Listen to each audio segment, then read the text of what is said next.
Olá, nesta aula nós vamos estudar a lei de execução penal por meio de resolução de questões. Antes, eu quero chamar a atenção para a importância da LEP nos concursos públicos.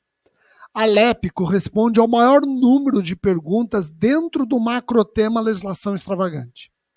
E o legislador, quando cobra a LEP, cobra lei seca. 73% das questões são resolvidas com a lei seca.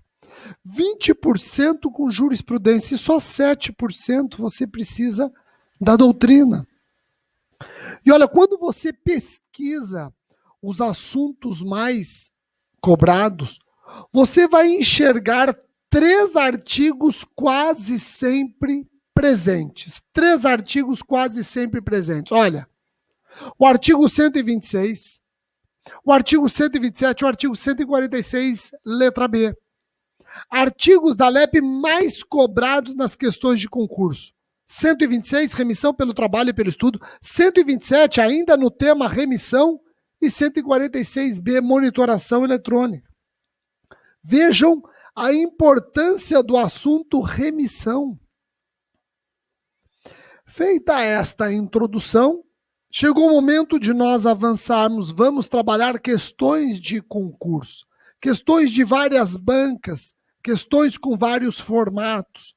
Eu começo por uma questão CESP, onde você tem que assinalar se o item está correto ou se está errado. Tem que julgar o item. Em relação à LEP, julgue o item a seguir.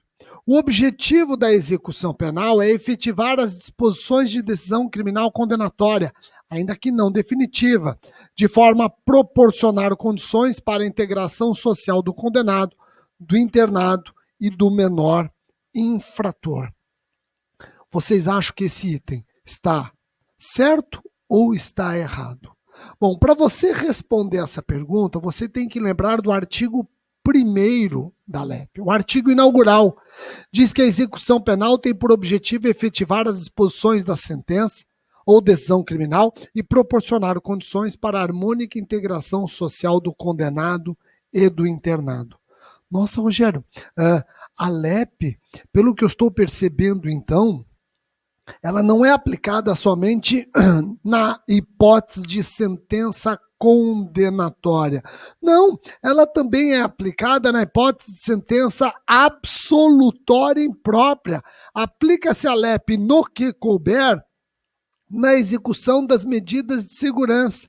Porém, prestem atenção neste detalhe. Preste atenção, ó. Atenção. Nós não aplicamos a LEP as medidas socioeducativas. Resposta estatal aos atos infracionais.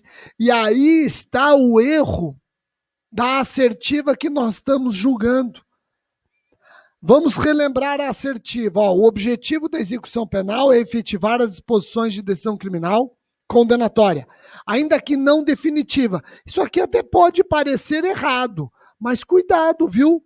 A LEP aplica-se no que couber ao preso provisório. Súmula 716 do STF admite progressão mesmo para o preso provisório que tem a condenação provisória e aguarda julgamento dos recursos. Então o erro não está aí, olha. O erro não está aí. O erro está no finalzinho. De forma a proporcionar condições para a integração social do condenado, do internado e do menor infrator. Aqui está o erro da assertiva. Aqui está o motivo pelo qual este item tem que ser julgado errado. Tá ok? Bom, vamos lá. Vamos para uma outra questão. Agora, FCC, Fundação Carlos Chagas. A autonomia da execução penal implica a compreensão de que há uma feição jurisdicional da execução da pena e plenitude das garantias constitucionais penais e processuais penais. B. Há um caráter misto de regras administrativas e jurisdicionais e aplicação mitigada das regras constitucionais. C. Os incidentes de execução são impulsionados somente pela defesa técnica. D. A distinção das atividades da administração penitenciária e da função jurisdicional, ressalvado o procedimento administrativo que apura falta. Pessoal, qual alternativa está correta? Eu sei que esta questão ela envolve vários assuntos, mas principalmente envolve o princípio da jurisdicionariedade ou jurisdicionalidade. A criação de um juízo especializado no cumprimento da pena e a inclusão de novos atores como o Ministério Público e a Defensoria Pública na relação executiva tiveram como objetivo suprir o hiato de ilegalidade em que se encontrava a execução da pena antes da LEP. É o que está na exposição de motivos. O processo de execução será conduzido por um juiz de direito. A natureza jurisdicional da execução se extrai ainda da leitura do artigo 194 da LEP. O procedimento correspondente às situações previstas nesta lei será judicial, desenvolvendo-se perante o juízo da execução. Pô, Rogério, você quer dizer, então, que não existe nenhum protagonismo de autoridades não jurisdicionais, de autoridades administrativas? Não foi isso que eu falei. Vejam, a lei reserva à autoridade administrativa a decisão sobre pontos secundários da execução da pena. Horário de sol, cela do preso, alimentação. E mesmo nesses casos, resguarda-se sempre o acesso do prejudicado ao judiciário. Mesmo nesses casos, reserva-se o acesso à justiça. Direito de petição. Direito de petição. Tá ok? Rogério, entendi. Eu já estou até conseguindo imaginar qual é a alternativa correta. Mas você disse que essa questão também trabalha, ainda que de maneira menos incisiva, outros temas. Sim. O que a questão trabalha? A presença maior ou menor das garantias constitucionais na LEP. E nós sabemos que existe uma presença marcante das garantias constitucionais da LEP, das garantias constitucionais na LEP. Então, vejam, nós temos vários dispositivos constitucionais relevantes na aplicação da LEP, relacionados, inclusive, com a humanidade da pena. O artigo 1º, inciso 3, trata da dignidade da pessoa humana e esse princípio deve ser observado na LEP, na execução da pena. O artigo 5º, inciso romano, 45, diz que nenhuma pena passará da pessoa do condenado. Então, vejam, esta garantia deve ser observada na LEP.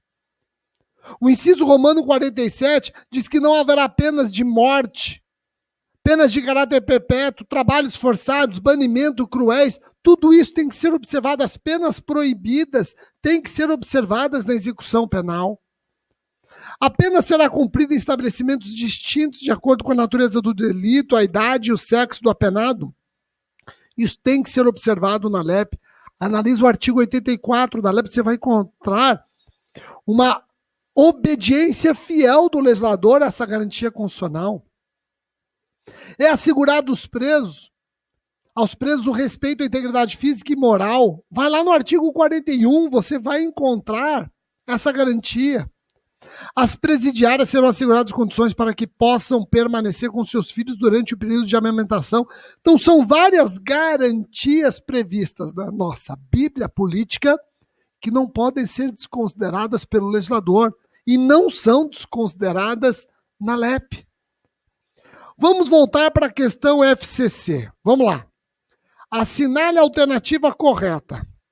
A autonomia da execução penal implica a compreensão de que há uma afeição jurisdicional da execução da pena e plenitude das garantias constitucionais penais e processuais penais. Está aqui, ó. A letra A.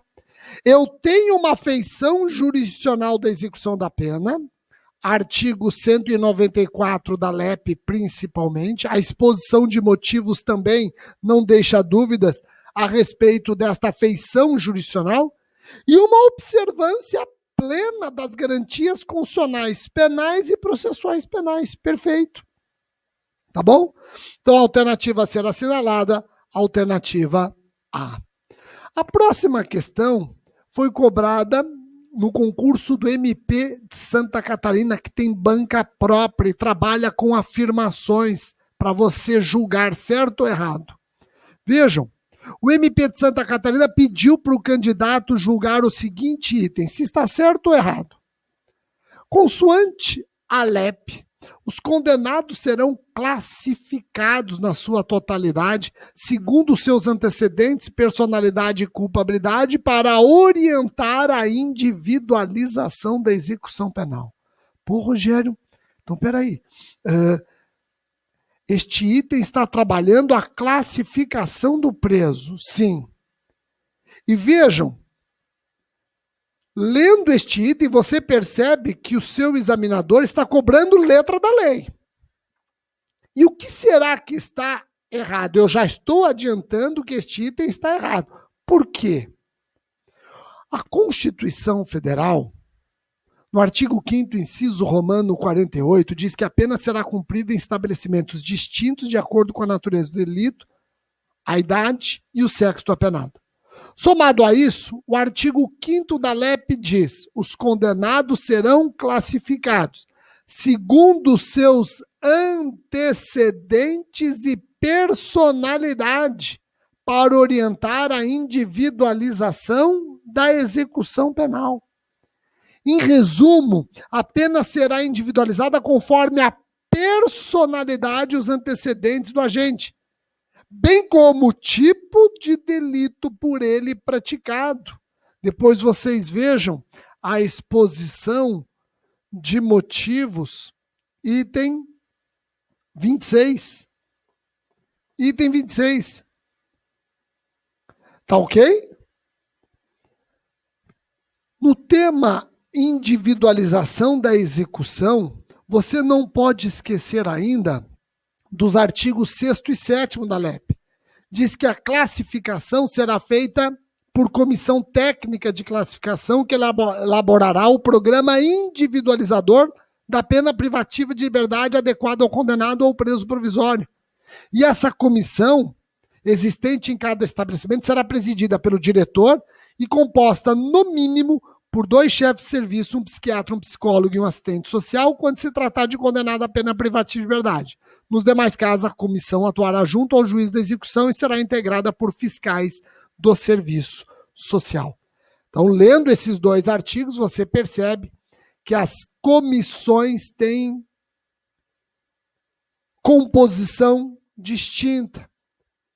No caso de pena privativa de liberdade, a comissão é composta por 2 chefes de serviço, um psiquiatra, um psicólogo, um assistente social, e será presidida pelo diretor.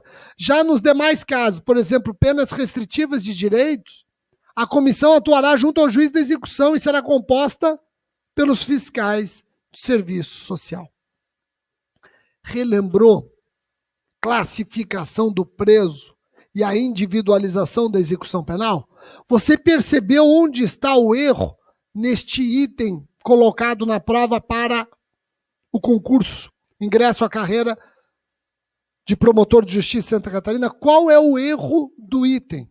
Consoante a LEP, os condenados serão classificados na sua totalidade segundo seus antecedentes, personalidade e culpabilidade. Opa, aqui está o erro.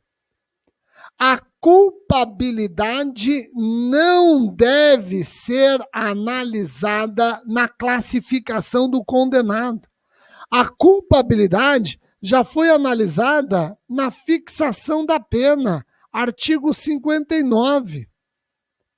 Maior ou menor reprovabilidade do comportamento do agente já foi analisado pelo juiz na fixação da pena base. Pô, Rogério, nossa, eu ia cair nessa pegadinha. Letra de lei. Lendo o item, você percebe que ele se divorciou do artigo 5º da LEP apenas quanto à expressão culpabilidade. No mais, é uma repetição do artigo 5º da LEP. Tá ok?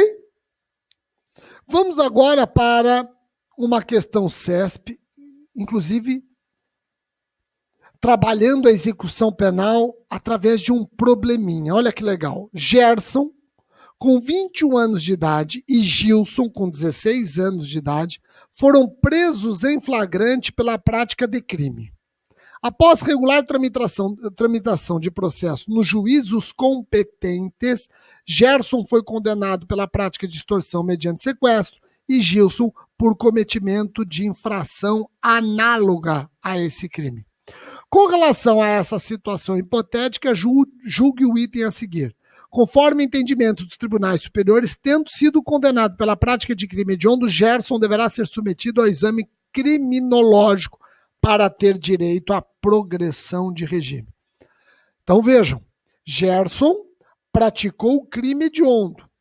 E o que o item está dizendo é que Gerson terá direito à progressão. Eu não tenho dúvidas de que Gerson terá direito à progressão.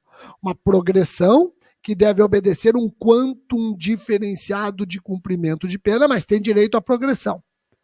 Agora, para que Gerson possa progredir, ele precisa necessariamente ser submetido ao exame criminológico, de acordo com o que vem entendendo os tribunais superiores? Vamos relembrar o que é o exame criminológico. O exame criminológico, ele está previsto no artigo 8º da LEP. O condenado ao cumprimento da pena privativa de liberdade em regime fechado será submetido a exame criminológico para obtenção dos elementos necessários a uma adequada classificação e com vistas à individualização da pena. Ao exame que trata este artigo, poderá ser submetido o condenado ao cumprimento da pena privativa de liberdade em regime semiaberto. Pô, Gero, eu estou lendo aqui o artigo 8º. O artigo 8º diz que o condenado ao cumprimento da pena privativa de liberdade em regime fechado, e é o regime que será cumprido inicialmente por Gerson, o artigo 8º diz que ele será submetido a exame criminológico. Então aqui eu tenho uma obrigatoriedade do exame. É isso?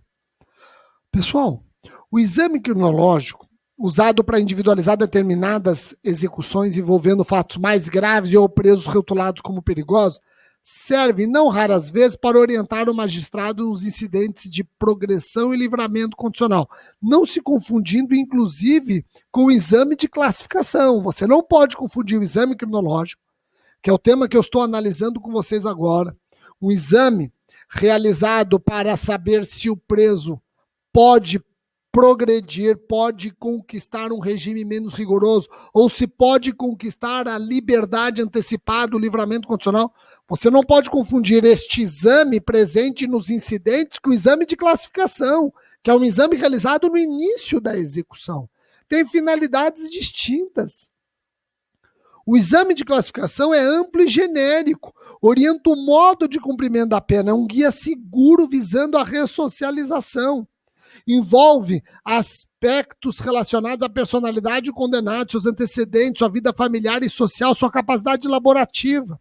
Já o exame criminológico é específico, busca construir um prognóstico de periculosidade do reeducando. Envolve a parte psicológica e psiquiátrica, atestando a maturidade do condenado, sua disciplina e capacidade de suportar frustrações. É um prognóstico criminológico. O artigo 8º, se você ler o artigo 8º, você vai chegar à conclusão no caput que para os presos no regime fechado, o exame criminológico é obrigatório. Para presos no regime semiaberto, é facultativo. Lendo o artigo 8º é o que você conclui. Pessoal, mas nós não podemos esquecer que o artigo 8º não corresponde aos entendimentos dos tribunais superiores. Os tribunais superiores admitem o exame criminológico, mas a necessidade do exame criminológico deve ser fundamentada. Vejam, o entendimento que prevalece nos tribunais é de que se trata de estudo facultativo, não importando o regime de cumprimento de pena, devendo o magistrado fundamentar sua necessidade aquilatando as peculiaridades do caso concreto. Nesse sentido, súmula vinculante 26, olha o finalzinho dela, ó, podendo o juiz determinar exame criminológico, não devendo, podendo. E de maneira mais clara, a súmula 439 do STJ. Admite-se o exame criminológico pelas peculiaridades do caso, desde que em decisão motivada. Então, vamos julgar o item proposto na prova CESP. Conforme entendimento dos tribunais superiores, tendo sido condenado pela prática de crime hediondo, Gerson deverá ser submetido ao exame criminológico para ter direito à progressão de regime. Pessoal, este item está errado. Contraria súmula vinculante 26, contraria súmula 439 do STJ. Nós vamos fazer no intervalo. E no próximo bloco eu volto com mais perguntas da LEP.